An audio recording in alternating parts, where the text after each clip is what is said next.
Oh, I'd always been a massive comedy fan and watched loads of comedy on TV and stuff. But in the kind of late '90s, or sort of mid to late '90s, I really got into stand up. I was living in London at the time, and it was during the big sort of first kind of stand up comedy Yeah. boom with people like Rob Newman and Baddiel.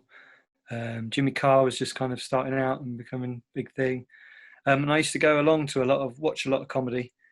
And then a friend of mine that I was working with, him and some of his friends started up a comedy club in North London called the Comedian's Graveyard. Yes. And that's kind of, I just used to go along to watch really, and gradually got roped into kind of helping out with the sound and lighting and to do the door for them occasionally. And then kind of it went from there really. They used to not just have stand-ups on, but they used to do little sketches in between the stand-ups. And they did songs and various things, and I got roped into a couple of sketches just to be an extra person up on stage to act out a little bit of the sketch.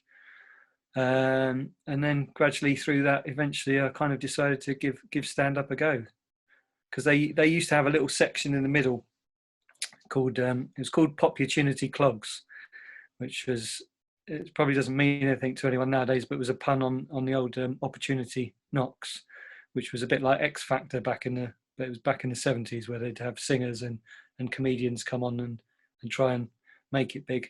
Anyway, and that little section was just basically their open spot section. So they'd have people doing 5 minutes. And as you're aware, in the open mic circuit, you see some people that have clearly got some talent and they're going to go a long way. And you see other people that haven't, or maybe not quite so much.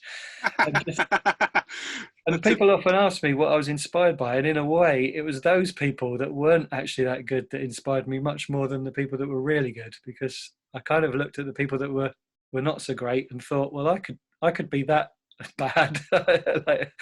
Because you tend to look at the people that are really good, and they put you off a little bit because you go, oh, geez, I could never be as good as that. But when you see people up there trying their best but not necessarily doing that great, you kind of think, well, what's the worst that could happen? I couldn't be worse than these people, surely.